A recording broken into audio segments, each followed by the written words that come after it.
Hello विद्यार्थियों, श्रृंखला classes में आप सभी का हार्दिक स्वागत है। अभिनंदन है।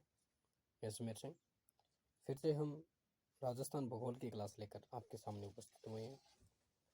पीछे की हमने वीडियो के अंदर बात की थी भाई, राजस्थान के जो भी 41 जिले बनाए गए थे, 41 जिले बनाए गए थे, ठीक है ना। और जो 41 जिले बनाए थे और जो तीन संभाग को डिलीट किया था वो कौन कौन से, उसके बारे में हमने चर्चा की। तो तीन संभाग की बात करें तो आपका एक तो पाली आएगा, ठीक है ना। पाली के बाद आपका सीकर आता है और सीकर के बाद आपका बांसवाड़ा आ जाता है, बांसवाड़ा आ जाता है। तो हमने क्या भी चर्चा की थी, पीछे जो तीन संभाग थे वो कौन कौन से थे भाई, आपके जो डिलीट किए नए बनाए थे तो उसको डिलीट कर दिए हैं भजनलाल जी सरकार ने, ठीक है ना, भाजपा सरकार ने, पाली को, सीकर को और बांसवाड़ा को, ठीक है। अब हम चर्चा करेंगे राजस्थान की स्थिति में विस्तार के बारे में। तो सब आपसे सभी से गुजारिश यही है कि अगर आपको क्लास अच्छी लग रही है तो लाइक कीजिएगा, शेयर कीजिएगा और कमेंट कीजिएगा। देखिए, बात करते हैं अपन भाई किसकी, स्थिति और विस्तार की। राजस्थान आपने नाम सुना है, तो राजस्थान जैसे भारत की स्थिति के अंदर बात करें,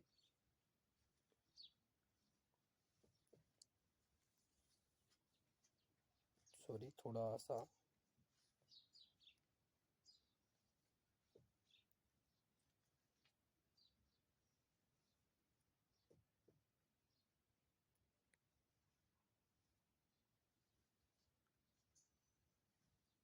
ये मान के चलो आपका भारत आ गया, ठीक है ना।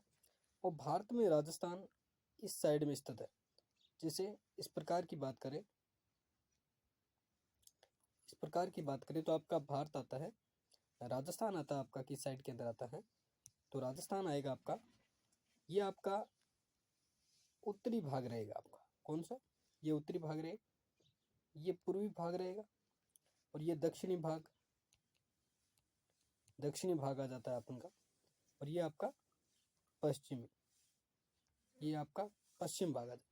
तो देखिए जिस प्रकार से देखिए, तो ये क्षेत्र कौन सा रहेगा भाई आपका, इस साइड का उत्तर का भाग आएगा कुछ और कुछ पश्चिम का। तो आपका देखें तो राजस्थान भारत के उत्तरी पश्चिमी भाग में स्थित है। किस भाग में स्थित है राजस्थान भारत के, तो ये है, यहाँ पर आप पॉइंट लगा लीजिए। स्थिति और विस्तार के बारे में पढ़ रहे हैं तो पॉइंट लगाइए, राजस्थान, यहाँ पे लिखिए राजस्थान, राजस्थान भारत के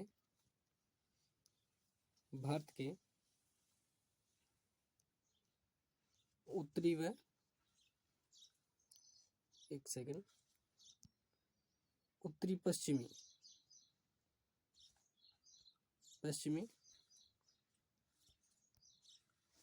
भाग में स्थित है।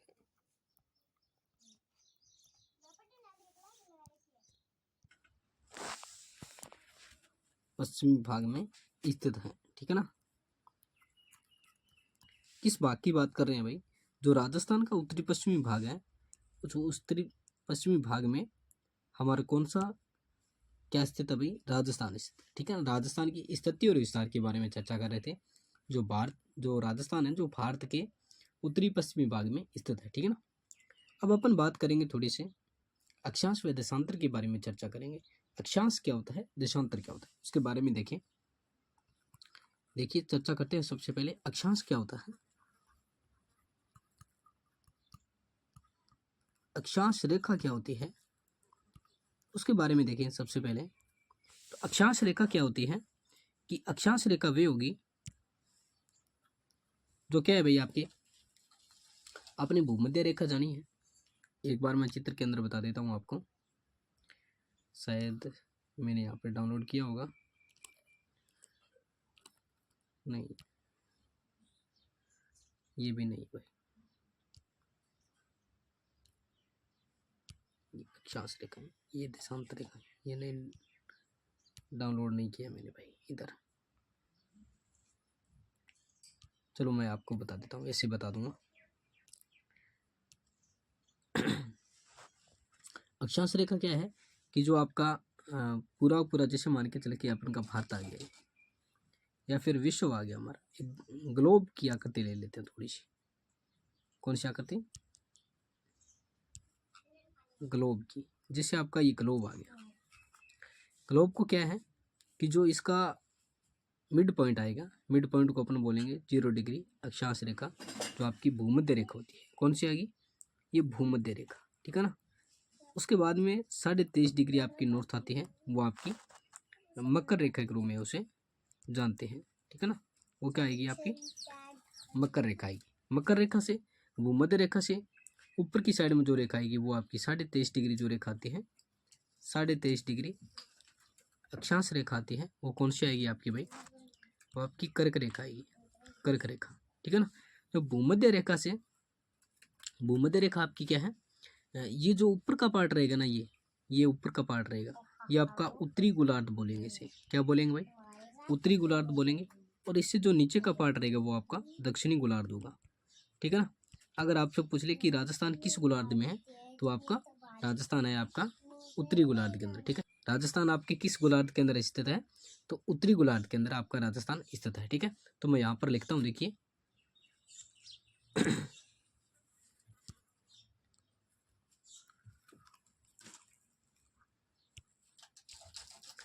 नोट कर लो भाई इसके अंदर।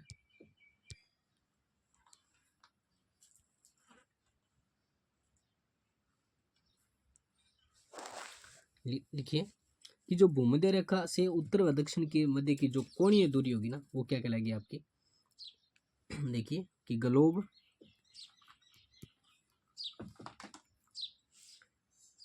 पर पूर्व से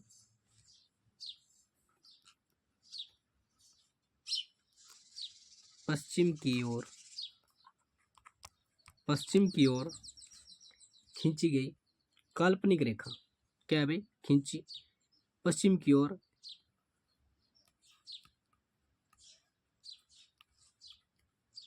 खींची गई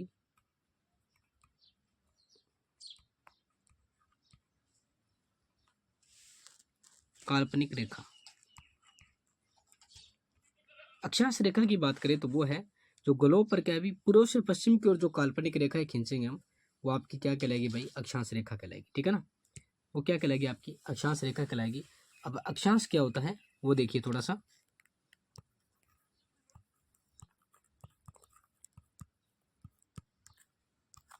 अक्षांश क्या होगा, वो क्या चीज है? अक्षांश क्या चीज है? तो भूमध्य रेखा से जो उत्तर व दक्षिण की ओर के मध्य की कोणीय दूरी क्या है कि उत्तर व दक्षिण के मध्य की कोणीय दूरी को क्या बोलेंगे भाई? अपन अक्षांश बोलेंगे, ठीक है ना। तो लिखिए कि भूमध्य रेखा से, भूमध्य रेखा से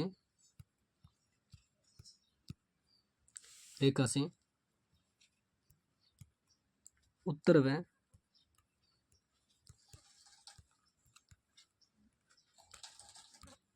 दक्षिण की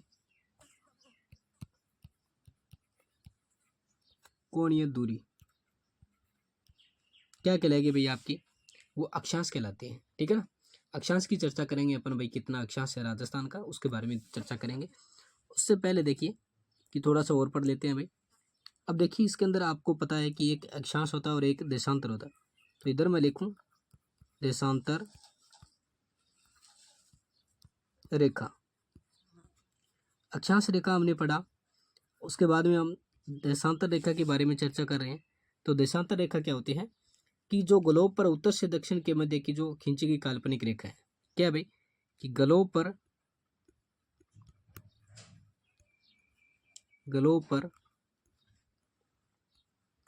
उत्तर से दक्षिण के मध्य के उत्तर से दक्षिण के मध्य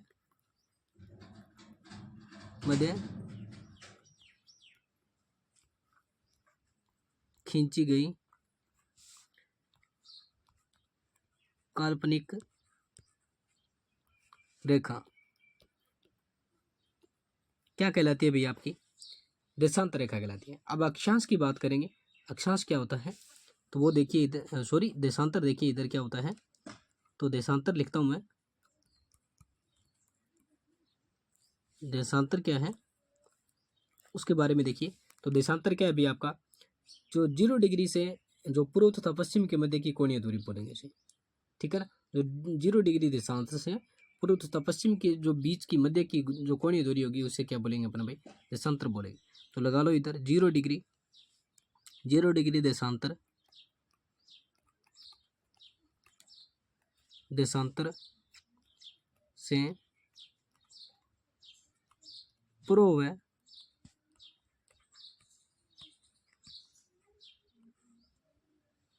पश्चिम के मध्य की दूरी, ये क्या कहलाएगी भाई आपकी, जो कोणीय दूरी होगी ना वो क्या कहलाएगी भाई आपकी, देशांतर कहलाती है, ठीक है ना। जो कुल देशांतर कितने भी अपने के 360 हैं। एक देशांतर को पार करने में 4 मिनट का समय लगता है, और 2 देशांतरों के जो मध्य का जो क्षेत्र है वो गोरे कहलाता है, और इनके बीच की जो दूरी है वो 111 किलोमीटर के लगभग है, ठीक है। आगे चलिए बात करते हैं। तो मैं थोड़ा सा अक्षांश व देशांतर बता देता हूँ आपको भाई। जैसे बात करें अक्षांश की, हमारा कहाँ से कहाँ तक अक्षांश है, देखिए कि जो हमारा 23 डिग्री 3 मिनट क्या है आपका अक्षांश आता है। तो ये कौन सा गांव आएगा भाई, इधर इधर ये बांसवाड़ा है, ये बांसवाड़ा है, ठीक है ना। तो बांसवाड़ा का कौन सा गांव है, इधर इधर मैं लिख रहा हूँ। तो बांसवाड़ा अक्षांश रेखाएं, अक्षांश की बात कर रहे हैं भाई। तो बांसवाड़ा का कौन सा है भाई आपका, तो बांसवाड़ा का आपका बोरकुंडा गांव आएगा, बोरकुंडा गांव, बोरकुंडा गांव आएगा बांसवाड़ा का। कौन सा आएगा भाई, तो 23 डिग्री 3 मिनट से लेकर आपका 30 डिग्री 12 मिनट तक ऊपर की साइड में ये गंगानगर का क्षेत्र आएगा। ये लाइन है ना, ये लाइन, तो आपको ये लाइन दिखाई दे रही है ना, ये लाइन, ये 30 डिग्री नॉर्थ वाली, ये क्या है, ये कौन सा पॉइंट रहेगा भाई, इधर इधर रहेगा भाई कोणा, कोणा जो श्री गंगानगर का गांव है, कोणा गांव आ जाता है, क्या आएगा भाई, कोणा गांव आएगा इधर, ठीक है ना। हमने पढ़ा भाई कि जो आपका 23 डिग्री 3 मिनट से लेकर राजस्थान से तो 30 डिग्री 12 के मध्य स्थित है। ये देख लो थोड़ा सा, राजस्थान के अभी 23 डिग्री 3 मिनट नॉर्थ से लेकर आपका नीचे से लेकर बोरकुंडा गांव आएगा बांसवाड़ा का, बांसवाड़ा से लेकर आपका 30 डिग्री 12 मिनट जो नॉर्थ की तरफ उत्तर की तरफ के मध्य की जो स्थिति है वो ये बनेगी आपकी, ठीक है ना। ये कौन सा ऊपर की साइड में कौन सा गाँव आएगा भाई आपका, इधर इधर कोणा गाँव आ जाता है, वो किसका है भाई, श्री गंगानगर का, ठीक है। और नीचे के साइड में बांसवाड़ा का बोरकुंडा गाँव आ जाता है, जो 23 डिग्री 3 मिनट से चलता है, और उत्तर की साइड में चलेंगे तो अपन 30 डिग्री 12 मिनट पर कोणा गाँव आ जाता है, ठीक है। ये हमने क्या अभी अक्षांश पढ़े हैं। जैसे ये अक्षांश सर्वाधिक किस जिले से गुजरती है, तो ये सर्वाधिक जो ये आपके जिले दिखाई दे रहे हैं ना, गुजरात से गुजरती है, ठीक है ना। ये सॉरी गुजरात क्या है, जो ये सर्वाधिक जिले गुजर रही है ना वो 25 डिग्री नॉर्थ से गुजर रही है सर्वाधिक, ठीक है ना। अगर पूछ ले सबसे लंबी जो अक्षांश रेखा है वो कौन सी है, वो 27 डिग्री आ जाती है आपकी, ठीक है ना। सबसे लंबी क्या है अभी अक्षांश रेखा जो गुजर रही सबसे लंबी अक्षांश रेखा है, ठीक है। थोड़ा सा देखें यहाँ पर देशांतर के बारे में देखें। तो देशांतर मैंने बताया आपको, जो उत्तर से दक्षिण की जो काल्पनिक रेखा है वो आपकी क्या कहलाती है, देशांतर कहलाती है। तो यहाँ से देखें कि जो आपका 69 डिग्री 30 मिनट से लेकर 69 डिग्री 30 मिनट से लेकर आपका यहाँ पर गांव आएगा आपका जैसलमेर का कटरा गांव आएगा, कटरा गांव आएगा, और सम तहसील आएगी, सम तहसील आएगी, ठीक है ना। कटरा गांव आएगा, सम तहसील आएगा, जैसलमेर का आएगा, ठीक है ना। तो इधर देखें कि 78 डिग्री 17 मिनट आता है आपका, ये कौन सा क्षेत्र आएगा लास्ट के अंदर, तो ये 78 डिग्री 17 मिनट, ठीक है ना। 78 डिग्री 17 मिनट आपका पूर्वी देशांतर आ जाता है, ठीक है ना। और ये क्या आएगा, कौन सा गांव आएगा, सिलाना गांव आएगा, सिलाना गांव धौलपुर का, धौलपुर का किसका गांव आएगा भाई, सिलाना गांव धौलपुर का आ जाता है। कब आएगा भाई, जो आपका 78 डिग्री 17 मिनट के बाद में, और 69 डिग्री 30 मिनट से ये कटरा गांव आएगा जो सम तहसील का है, जो जैसलमेर के अंदर पड़ता है। ये आपका अक्षांश है, ठीक है। थोड़े से आगे चलते हैं भाई इसके अंदर। ये देखिए। अब इनके बीच का अंतराल पूछ ले। थोड़ा सा ये तस्वीर आप देख लो एक बार, ये क्या है तस्वीर। अब देखिए थोड़ा सा आगे चलते हैं, अपन बात करते हैं भाई। हमने बात की थी अक्षांश। अक्षांश क्या होता है? भूमध्य रेखा से उत्तर दक्षिण की कोणीय दूरी बोलेंगे अक्षांश रेखा को। और सॉरी, अक्षांश है ये, अक्षांश रेखा नहीं है। देशांतर की बात करें तो गोलों पर उत्तर से दक्षिण के मध्य की खींची गई काल्पनिक रेखा है। और देशांतर की बात करें तो 0 डिग्री देशांतर से पूर्व व पश्चिम के मध्य की दूरी को क्या बोलेंगे अपन भाई? देशांतर बोलेंगे, ठीक है ना। अब लिख लो, इसके अंदर लिखेंगे कि कुल देशांतर की संख्या, कुल देशांतर देखें तो 360 आएंगे आपके। कितने आएंगे भाई? 360 आते हैं। और एक को पार करने में, 1 डिग्री एक देशांतर को पार करने के अंदर कितने मिनट का समय लगता है भाई? वो 4 मिनट का समय लगता है। एक देशांतर को पार करने में 4 मिनट का समय लगता है, ठीक है ना। 360 आइए, ठीक है ना। तो 2 देशांतरों के मध्य का क्षेत्र क्या कहलाता है भाई? आप लिख लो कि 2 देशांतरों के मध्य का क्षेत्र, 2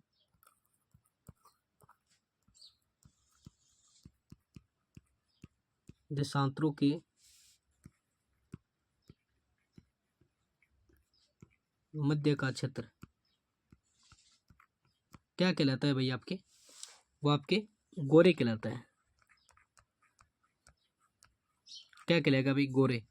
लगभग लंबाई की बात करें ना, इसके अंदर सॉरी चौड़ाई की बात करें ना, यहाँ पर चौड़ाई लिख लो या फिर लंबाई लिख लो, लगभग 111 किलोमीटर रहती है। ऊपर भी है, थोड़ी सी ऊपर है, लेकिन 111 किलोमीटर लगभग मान के चले तो 111 किलोमीटर आ जाती है, ठीक है ना।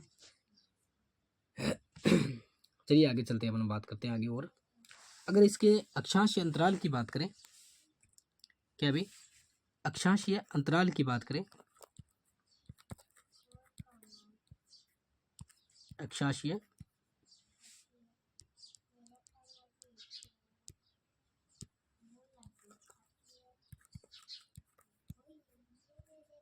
अक्षांशीय अक्षांश अंतराल की बात करें तो इसका अक्षांश अंतराल है लगभग 60 डिग्री 9 मिनट, इसका अंतराल आ जाता है, ठीक है ना। अगर देशांतरीय अंतराल की बात करें, किसकी बात करें? देशांतरीय अंतराल,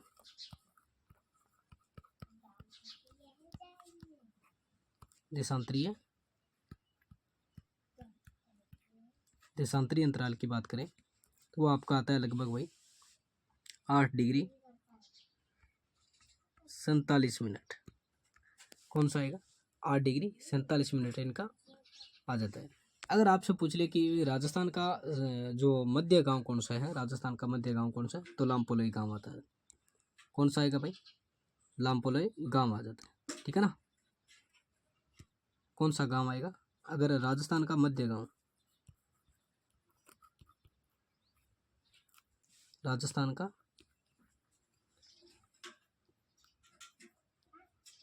मध्य गांव कौन सा आएगा? वो लामपोलोई, जो मेड़ता तहसील नागौर के अंदर है।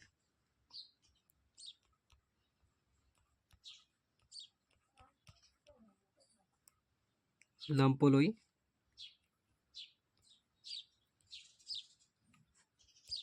मेड़ता नागौर के अंदर है। अगर मध्य गांव की बात करें तो आपका लामपोलोई गांव मेड़ता नागौर के अंदर आ जाता है, ठीक है। चलिए आगे आगे चलते हैं थोड़ा सा। और देखिए कल के बारे में पढ़ेंगे भाई, राजस्थान की जो स्थलीय सीमा है उसके बारे में चर्चा करेंगे। स्थलीय सीमा एक बार आप देख लें कि भी किस प्रकार से क्या है स्थलीय सीमा की लंबाई। स्थलीय सीमा की अगर कुल लंबाई की बात करें, इनको कुल को जोड़े ना, तो लगभग होती है आपकी 1070 किलोमीटर, ये जोड़ेंगे और 4850 किलोमीटर ये जोड़ेंगे तो आपकी लगभग होती है स्थलीय सीमा की लंबाई 5920 किलोमीटर होगी आपकी लंबाई। कितनी होगी भाई? 5920 किलोमीटर आपकी लंबाई हो रही है, ठीक है ना। अब आपको इस मैप के माध्यम से पता चल रहा है अभी कितने किलोमीटर किसके साथ में लग रही है। तो ये आपकी अंतर्राष्ट्रीय सीमा है ना, जो रेड क्लिफ है, वो 1070 किलोमीटर की लंबाई के साथ में आपकी लगेगी। वो हम कल पढ़ेंगे और पूरा इसमें डिटेल से पढ़ेंगे कौन कौन से ज़िले लग रहे हैं, किसके ज़िले कितने लगेंगे, कौन से ज़िले सर्वाधिक सीमा बनाते रहे हैं, कौन से ज़िले दूर जिला मुख्यालय बना रही है, तो उसके बारे में हम चर्चा करेंगे। और फिलहाल के लिए इतना ही। अगर आपको ये वीडियो अच्छा लगा है तो लाइक कीजिएगा, कमेंट कीजिएगा, शेयर कीजिएगा और याद रखिएगा कि हमारा एक चैनल है ब्राइट क्लासेस कनवानी नाम से, उसको भी आप सब्सक्राइब ज़रूर कीजिएगा। और वहाँ पर कनवानी के अंदर ब्राइट क्लासेस कनवानी, ब्राइट क्लासेस कनवानी यहाँ पर ऑफलाइन क्लासें होती है, ऑफलाइन। तो क्या है, आप आइए, डेमो लगाइए। लगभग क्लास का टाइम रहेगा भाई 8 से 12 बजे तक आपकी क्लासें होगी, जिसके अंदर आपको हिंदी भी देखने को मिलेगी, संस्कृत क्या, राजनीति मिलेगी, ज्योग्राफी मिलेगी, कल्चर मिलेगा, इसके अंदर आपको रीजनिंग और साइकोलॉजी, और इसके अंदर आपको मिलेगा भाई जो ज्योग्राफी और भी मिलेगी इसके अंदर। तो आप आइए, एक बार क्लास लगा कर देखिए यहाँ से। अगर आपको मैटर अच्छा मिल रहा है तो ज़्यादा से ज़्यादा जुड़िएगा और एक बार डेमो लगा कर जरूर देखिएगा। धन्यवाद आप सभी का, सांखला क्लासेस के यूट्यूब चैनल पर। धन्यवाद आप सभी का फिर से।